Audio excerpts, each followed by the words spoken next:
Hey, welcome everyone to the People Contingency. I'm Holli Beth, and I'm so glad that you're here today because we have a very special guest, Peter Cappelli. Peter is a professor of management at the Wharton School of the University of Pennsylvania, an acclaimed author and a pioneering researcher. He doesn't just follow workplace trends, he helps us rethink them. In our conversation today, Peter will explore the hidden costs of remote work and the incredible value of human connection. It's a reminder that real workforce strategy goes beyond perks and benefits. It's about people, proximity, and purpose. Whether you're leading a company or figuring out your next career move, Peter's insights are sure to inspire and challenge you. Let's dive in. Now here's Peter.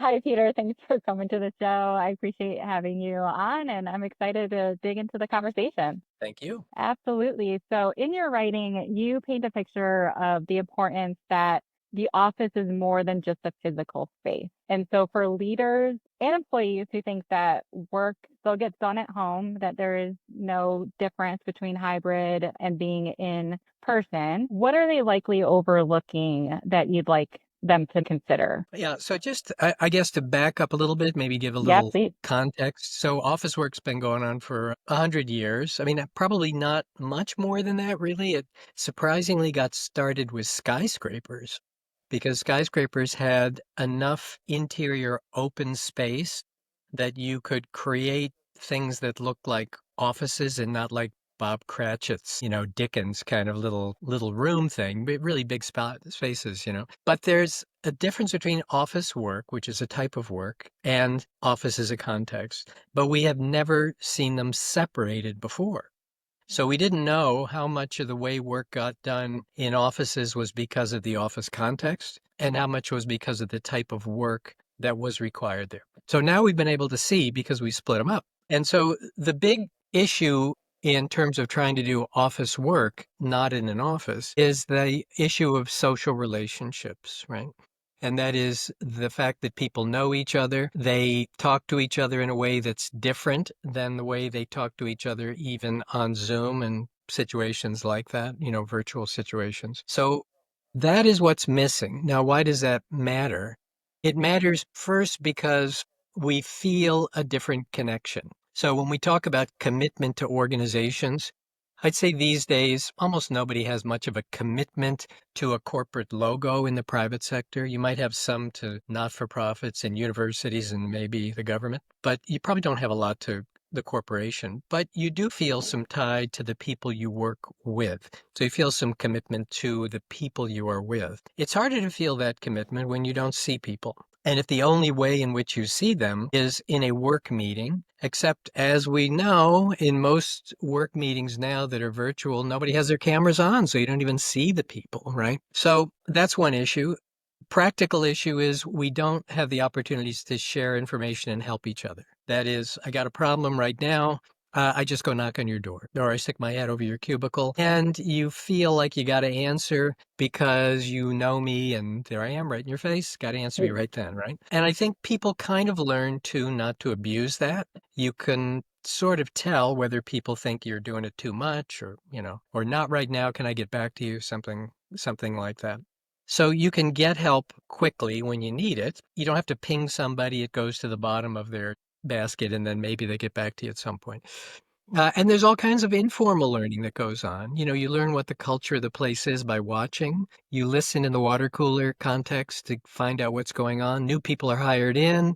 They learn quickly just by watching and observing, and none of that happens when you are remote. Yeah, and now I'm curious. I don't know if there's an answer to this, but where are people replacing this? And if they are replacing it perhaps with relationships online and going and having loyalty to a brand that they don't even know just because of the social media hype, do you think that plays into the loyalty? Well, it appears that they are losing connections. So the social networks have shrunk, right? So they're spending a lot of time online on Zoom with their team, If it's an office, there are 5 people or so. They are not making contacts with those people that extend outside the workplace, and they have fewer contacts from the office. So their social networks have shrunk down. There is an increase in social isolation, the perception of that seems to be associated, at least in part, with the fact that we're working remotely. So I'm not sure all of it is being replaced, but it is an interesting question about their sense of commitment and identification. And whether that's going someplace else, that's an interesting question. I don't think anybody's looked at it. So, something to put on the list of things to look into. Yeah, I'll be watching for the research. Mm, yep. Yeah, it's interesting. But you did mention another thing, which I think is important to dive into, which is the mentorship piece, which is huge. And I believe you did a study with Yasmin Wu, and you found that giving information and mentoring in the hybrid environment looks very different. In the field that most of my listeners are in, which is healthcare, providing autism care, for listeners working in the field where newer staff depend on experience from team members for modeling real-time feedback, can you describe what shifts have been taking place and how we can sort of address that? Well, the problem first is pretty obvious, right? And that is that unless an intervention is labeled for you to watch, you're not seeing, right? If you're virtual, right? You're not seeing unless somebody says, Holly, I'm going to have this meeting with this person here. Here's the issue, and here's what you want to look for. Unless I tell you that, so be online to watch that. Unless I tell you that, you're never going to see it. If you're in the office, you might see it just by poking your head up, right? I mean, an open office, you just sort of see that, right? So interventions that help people learn have to be planned and labeled, right? So you're not just watching and listening and seeing what's going on. And that means that if you are the boss or the supervisor, you have to make all these things happen explicitly. And that means you have to do things like say, Holly, I want you to meet Beth over here. She's somebody who is really crucial. I mean, in the office, maybe we were close together, but now we're not. So I'm going to send a joint intro to Beth for you to go talk to her. And it'll be online, but you'll be able to at least know who each other is. So it really requires that we do explicitly what has been happening informally. And that's more effort, right? So part of the problem is that you have to supervise people differently in a virtual environment. And it doesn't necessarily come naturally. And so it requires, a fair amount of effort. So one of my former PhD students did a paper on this before the pandemic. And one of the things she found, which is quite surprising and interesting, or she and a colleague found quite surprising, is that if you think about supervisors, generally you don't want a new supervisor because they kind of burden you with too much micromanagement. They're nervous, so they want to watch what you're doing all the time to make sure it's okay. And that, you sort of want more experienced people. But one of the things they found is that new managers were not so bad, new supervisors in remote environments, because first of all, they couldn't smother you with attention because you're not around all the time. But they were trying to make more contact with you than maybe an experienced manager might be, trying to do. But it is also important to have a supervisor who is networked and knows what's going on in the organization if you are virtual, because they have to be your kind of eyes and ears to know what's going on, all the stuff you're missing. So some manager, if you're supervisor, has got to know what you're missing, which is not always so obvious, right? And then figure out a way to pass it on to you. There's so many nuances there, the intentionality, the networking, or like you said, the making connections and being able to do that naturally or having somebody else do that for you. It's interesting that you notice things when you're in person. So you might just pop up and you overhear something. And so you have that opportunity to give that feedback live. What advice would you say if I was running, a mid-sized company that primarily focused on remote supervision to help my supervisors, you know, supervise in that environment? Yeah. So one thing to do is to get people together. And obviously that defeats the purpose of remote. I mean, if you're going to be permanently remote, it's really tricky, right? If you never see each other.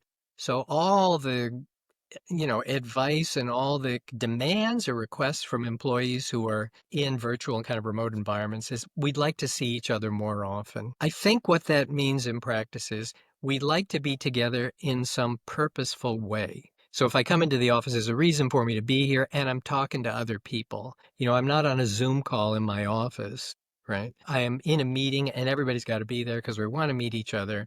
And we're going to make all our meetings in person, and they're going to be on these days, and we got to be there, right? So that's maybe the first thing to do. That is harder than it looks, though, right? Because what has happened now is you and maybe your listeners all know the expression coffee badging. You know what that one is? No. Coffee badging is where people come into the office because they're supposed to be there 2 days a week. So they come in, they swipe their badge, they get a cup of coffee, they go home. So they've registered they're in, right? But they're not actually doing anything when they are there. So one of the things that means is you got to make people come in. What has happened, I think, now is that many organizations are extremely tolerant as to when you come in, and they're not paying attention to attendance, right? So a recent survey, roughly 30% of the responding employers said their people weren't coming in at all, even on anchor days. So you got to make them come in. That's the first thing. When they're in the office, you got to find purposeful things for them to do together. That means you're going to have to structure the meetings so that they happen then. On Tuesday, we're not going to do meetings we can avoid on Wednesday, which is a remote day. We're going to try to do them all there. We're going to try to purposefully make connections. So, I mean, it's not that you want to create social events, but you want to create events where people in adjacent groups who are important to your group meet each other. You want to meet those people, and maybe you have a lunch or something, right? But what you don't want to do, with social events at the office, one of the things that happens is we tend to hang out with people who we already know. So you have to kind of make it happen. And that is not just a lunch, but a seating chart. We are putting you where you're seated for a particular reason, and tell them, we want you to talk to this person next to you because they're doing different stuff. We want you to find out what each other does. Right. So you have to be intentional and a little bossy about this in a way that we probably have not been in the office. Free lunch, if you have a lunch, do whatever you want at lunch. No, I mean, we're here for a reason, right? And that is a different kind of exercise than we have been doing. And I don't think supervisors want to do it. So bosses have to tell them, part of your job, got to do this. Not enormously hard, but you got to make people come in. They got to sit where they're told. They got to talk to each other. Brilliant advice. And it seemed something that was perhaps more intuitive when everybody was there. But now, because there is that social missing piece, it is let's get together and, be comfortable with each other. But what you're saying is just so honed in on the collaboration piece, which maybe, is less flashy about something that they're missing, but they are probably still missing that collaboration piece. So you might find a really nice consequence of that is that it's motivating to them to collaborate more once they experience it, right? Yeah. Yeah, I think that's Yeah. right. I think there's something else about that worth considering if you're a leader, and that is in many organizations, I'm reflecting on my own right now, the university. We have older people because of tenure, they've been there longer. They were there before the pandemic. They know lots of people who were there before the pandemic. And then you've got a new group of people who arrived since the pandemic, which is now 5 years ago. So that group could be pretty big. They don't know anybody. They weren't there before the pandemic. They don't know how the place works in the same way. You've got a two-tier organization, groups with very different experiences, different sense about what the culture is, different sense about what your obligations are to each other. One of the things I've noticed, for example, is that my colleagues don't respond the way they used to. If you ping them and ask them to do something, they don't necessarily get back to you, or they do, but eventually, And it used to be when we were face to face, people responded quicker, So I think that is another concern for leaders that it's not just what they're doing on average, but you've got these two groups that behave quite differently. Part of the complication there is we're relying maybe too much on the senior people to make things happen because they know how the place works and because they know the people still in this other office over here. So they make the call, right? And then the people behind them in tenure are not picking up any of that stuff. And it won't be very long before you don't have very many of those senior people with typical turnover, right? Average job tenure in the US is 4 years. So it won't be very long before you don't have many people at all. And then the place is going to work even more differently than it does now. Such an excellent point. And yeah, it makes me think about these early workers who are coming in to different options that they're considering. So they might have a brick and mortar company, but they also have another, offer on the table that is seems more attractive because it's remote. They're picturing that they can, be walking the dog while in a meeting and, whatever it is that is motivating and reinforcing for them. But what advice would you give an early career individual when they have different offers on the table that they're considering? Yeah, no, that is a really important question. And I ask that frequently of, experienced people. What would you tell your kid? Almost everybody says, go to the office because you're going to learn things there. You're going to meet people there, But if you think about, for example, our typical Wharton graduate, say an MBA student, they're a little older, but an undergraduate leaves at 22, and they get a job offer in New York, okay? And they're all excited about it. And if you told them then, guess what? We're going remote. You get to work from your apartment. They'd say, this is awful, right? New York apartment, you're in something the size of a closet. You don't see anybody. The whole reason for going there was to have a social life where you don't know other people, built around your peers, at least initially, right? So I think you got to go to the office if you're a young person, partly because you just learn so much more, so much faster. But I think also for more experienced people, you want to go into a remote job with your eyes open. And we're seeing a lot of people now have gotten burned by this. What do I mean by that? I said I could work from anywhere, so I moved to Colorado, and that's great. But then I lost my job. Okay. So now I'm in Colorado and I got to find a new job, and it's got to be remote because where I am in Colorado, there's nothing around here. Now my opportunities are way more limited than they were before. So, if you're betting on your employer that they're going to just keep that promise, go see what happened in Silicon Valley, where they walked that promise back very quickly. It was only on the table for a year or so, and then they walked it back. The other thing that hasn't gotten as much attention is that at some point, some CFO in your organization is likely to say, Peter's never here. He doesn't have to be here at all. Okay, right. Okay, got that. Why is he an employee? Why don't we just make him a contractor? And we'll save a lot of money. And that will be a very, very hard argument to refute, right? If you're the supervisor and you want to keep Holly or you want to keep Peter and you've known them for a long time, but the finance guy is saying it's costing us money. He's never here. What are we missing? Just make him a contractor. What's going to change? And things do change, but especially for the former employee who loses stuff, right? Loses various rights, loses benefits, loses other sorts of things too, right? So you got to go in with your eyes open, right? If you make that decision to go remote, because it will allow you to live someplace different. There's a pretty high risk in that. It's a risk I think a lot of people forget about, and such a great reminder, Peter. So I appreciate you sharing that because you're optimistic at that point, right? It's like being in a new relationship. You jump all in, but you have to prepare for the chance that what if it doesn't work out? Something I hadn't even considered before. So thank you for bringing that up. For depressing us further. No, now where am I going to go? I Yeah, can't even now, move. right.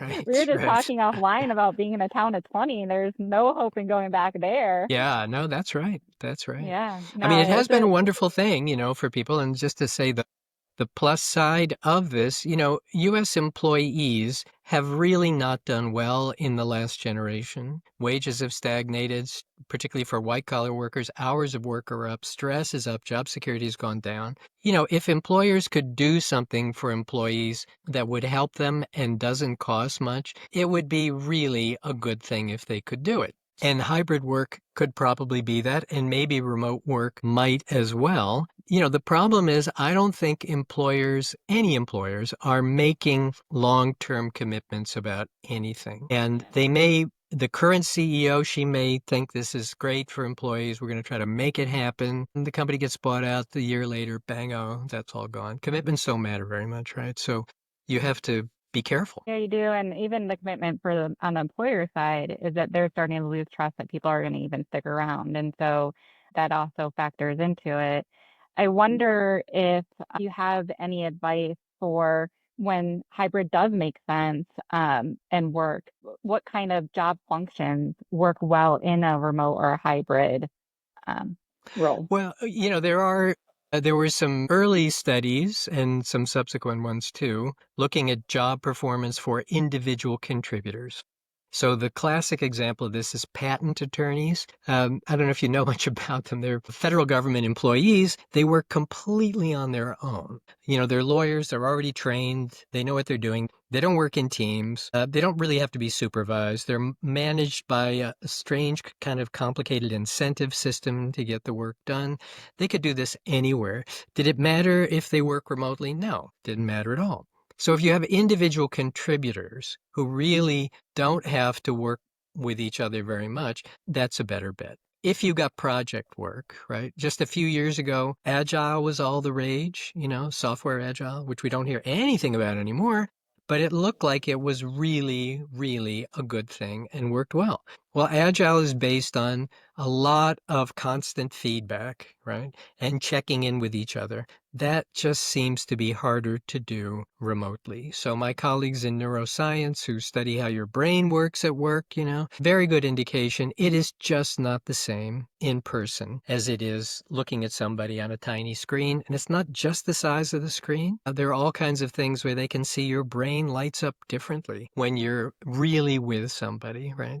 So I think you have some sense of that, but there are all these fairness questions too. So suppose, I've got employees who have to be in the office, but I'm a white collar worker, but I supervise them. Can I work from home? Well, maybe I could, but is that fair? Is it going to be perceived as fair if my boss can be home and I have to be in the office? So there's all these complications that we have to think about. And it's not a simple thing. I think one of the reasons it became popular quickly is because it seemed to employers to be free, easy to do, just exactly like being in the office, except now we don't have to pay for as much real estate. So this is not that well known, but it is important for listeners to know that as soon as the pandemic started, companies started to shrink their office space down. They moved toward hoteling arrangements, and they moved toward anchor day things because you could shrink your real estate footprint and save money. Now, you might say, okay, that's a great thing. If it's big enough savings to offset other things, that's fine. But one of the things that happens when you do that is you are now committed to some kind of remote arrangement or hybrid because you can't get everybody back in the office at the same time. So, you are committed, and you have to think about that if you're going to go down that path. What is the real estate savings really going to be worth? And is it going to be important for us to get people together or not? Because you're not going to do it anymore if you don't have the office space. Do you think there's a hidden cost as well in going hybrid or remote in terms of turnover that it doesn't outweigh? Well, the early studies pre-pandemic showed that people who work remotely turned over much faster. And the common sense reason for that is our connections are mainly to people, and there's been a kind of long literature on this in management psychology that, when your peers quit or leave, you're more likely to quit and leave as well, right? So, and if you don't have ties to people, it's easier to quit. If all I have to do to quit is change my IP address on my computer, not that hard to move, right? But if I have to walk in and see people I've been working with for 5 years and say, gee, I'll really miss you guys, and that's a much harder thing to do. On the other hand, you might say, if somebody has a remote job and they've moved to Colorado to do it, they're probably not going to quit, right? So, which one of those is going to be greater for you? I guess, you have to look almost case by case. What's the problem of going case by case, though? You get all these inequalities, right? Fairness issues. Why did Holly get to go to Colorado, but Bob couldn't work nearby couldn't stay home in Cleveland where we're headquartered, and then how do you adjudicate all that stuff? So we haven't thought through or tried to solve those problems. Such a risk. And I see it in talent, in recruiting and when I'm doing HR advising, is because there's such a gap in the amount of talent pool that we have in the industry that I hire in, the company then starts just making adjustments. Well, what do they want? Yes, Right? right, And then that ruins their culture right from the get-go. right. And any advice for people who find or organizations that find themselves in that situation where, the competition is fierce? That is a great point. And I think the problem is just, can you think about what happens next? Right? So I'm going to hire this person. So a lot of companies post-pandemic decided to make hires to people who were not even in the US. And often they were hiring people who were going to be the bosses of people who were closer to the headquarters, people who were there before. Manager leaves. We found a great manager in India. By the way, they're cheaper too. So we offered that job to them. They can, practically speaking, never get together with the people that they are supposed to be supervising, right? So what happens then? And I think part of the problem was the employers were not thinking about that next step, which is pretty obvious if you just pause. They were thinking, gee, we're desperate. We got to fill this job now. Then she looks great. Let's go do it. And nobody's saying, here's the downside risk of that. And let's weigh that against, a longer search or, some other candidate. I think we're just looking for quick solutions. To some extent, maybe this is also an HR failing in that maybe HR has not stood up enough and say, I can't make you wait if you want to pay more and go hire this person or let them work remotely. I can't make you not do that, but here's what you're missing, so, caveat emptor, right? I don't think they've done that enough. Hopefully they can use this podcast and say, and Peter says it too.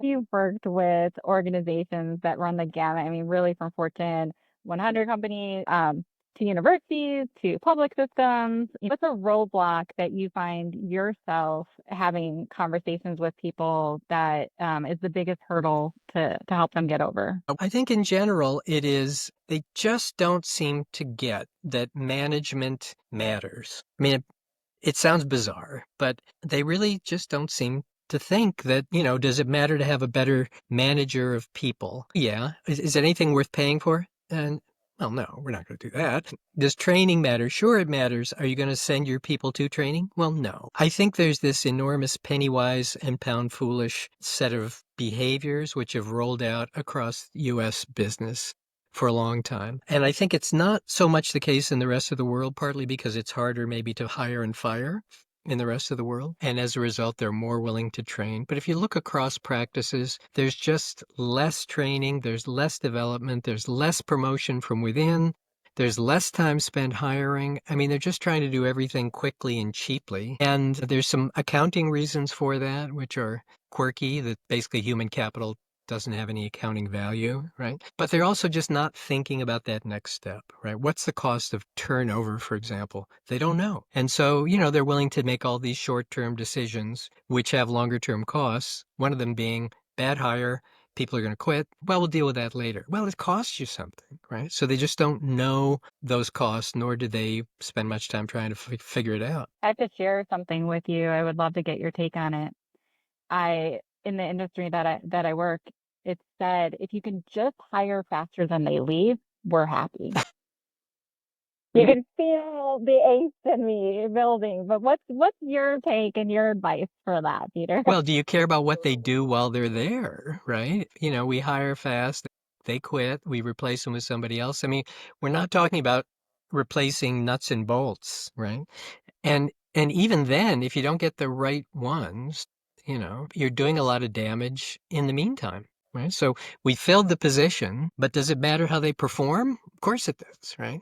And I think, again, it comes down to this issue of they just aren't thinking and are not trying to measure what's the value of a good hire, right? So it blew me away, and I discovered this a few years ago, it's still true, that if you look at what employers measure in hiring, they measure time to fill position and they measure cost per hire, and they don't look at, is this a good hire or not? And you wonder, how on earth does that make any sense? And you could imagine, I always think about, let's rank restaurants. Let's do restaurants. What's the best restaurant? But we're only going to measure how fast you get your food and how much does it cost. That's all we're going to measure. McDonald's is probably going to be the best restaurant in the world. and stay there for a while. And if you say it that way, of course, everybody thinks, oh, well, that's dumb. Well, why don't we measure the quality of candidates once we hire them? It's not that hard to do, but somebody has to be willing to do it, right? And somebody that is really, I think, at the top of the organizations, they have to recognize that this stuff costs a lot of money. What is our turnover cost really? It's not the cost of administrative expenses of putting a new body in the room. It's the cost of training the new person, the fact that their performance is not as good, the fact that if the person quits, other people around them may be more likely to quit as well. So I have some colleagues who wrote a very nice paper about this, looking at retail workers. What's the cost if a retail worker quits? And they discovered that, of course, it's way bigger than you thought, but the number one cost is something you never would have imagined. And that is the other employees have to spend a fair amount of time on the hiring process. What does that mean? Like they just have to show candidates around and say, here's what we do here and stop to talk to them and that sort of stuff. It turns out that takes a lot of time. And it's time they can't do their other work. Nobody ever looked at that before, and nobody thought it mattered. But that turns out to be a huge cost that we're just not accounting for. It disrupts the whole workplace when people leave and new people come in. We're not looking at that. There's a quality of hire metrics that you can gather, then give the feedback to the recruiters to hire better. I mean, it's a great circle that just keeps, evolving into benefits. And easy, I mean, if you don't, we don't have a quality measure. We'll just ask, would you hire this person again? Yes or no, right? I mean, that's better than nothing. Right now, you got nothing. So it doesn't have to be perfect to be better. I like that. Yeah, that's perfect. Well, Peter, I'm going to switch and go into some rapid fire questions. Where can people follow you? Where can they find your books? Well, this book that we have just finished writing, so I wrote one at the beginning of the pandemic, just was about what did we know about remote work from studies that were done before the pandemic. And this one is kind of, what have we learned since? So the title of this book is called In Praise of the Office, basically making the point that there's a bunch of stuff about being in person that we just weren't paying attention to, right? So my co-author is Rania Nemi in this, and that book is coming out. I think you can get it on Amazon now. It's actually being released in a month, but that's there. I'm the only Cappelli doing anything like this. So if you see 2 P's and 2 L's, by the way, it means with 1 P, it means hair. With 2 P's in Italian, it means hats. So there you go. It is a difference. So it's pretty easy to find me. If you just search for Peter Cappelli, you find stuff. So I'm going to put some links on social and in the show notes as well. If there was one book beyond your books that you would recommend to somebody, what would it be? I think what I would recommend, actually, it turned out it was the same thing that Bill Gates recommended, which complete coincidence, and that is the book by Alfred P. Sloan called My Years at General Motors. And the reason that is an interesting book is because he's writing about a time before corporate models. They were creating the corporation and all the parts of it on the fly. And as a result, they saw all the issues and the need for the solutions to them, what the problems were with those solutions. You saw everything with kind of fresh eyes, right? And I think that's really interesting. I think, in terms of ideas in the world of management, you don't need a lot more ideas. We need execution, right? Can you actually do it? And that's true even of what we're talking about, like go figure out the actual costs of quitting and get it to the people in charge. All right, well, there's, we told you to do it, but doing it is really going to be the problem. Measuring the quality of hires, doing it is the problem. So I don't know that there's a ton of new stuff worth looking at, spending a lot of time on.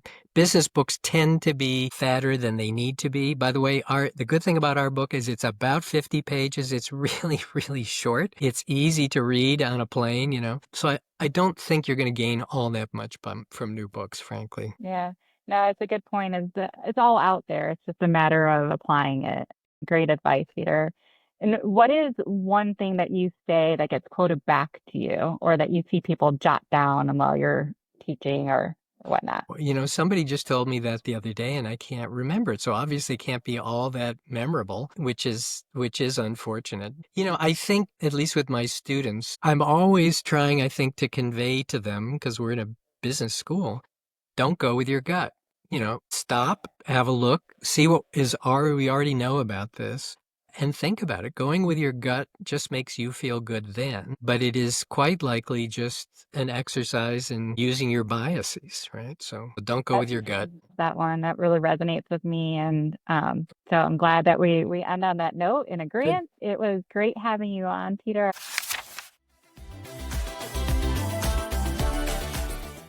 And that's a wrap on our conversation with Peter Cappelli. A huge thank you to Peter for sharing his invaluable insights with us. I hope you found his thoughts as eye-opening as I did.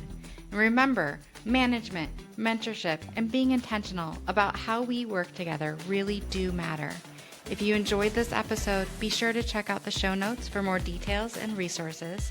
Share this episode with your team, follow us for more engaging content, and leave your thoughts in the comments. And don't forget to check out Peter's new book, In Praise of the Office, for more thought-provoking ideas on why in-person work still has a place in our future. Thanks for tuning in. I'm Holli Beth, reminding you to be human, be kind, and stay curious. Thanks for listening.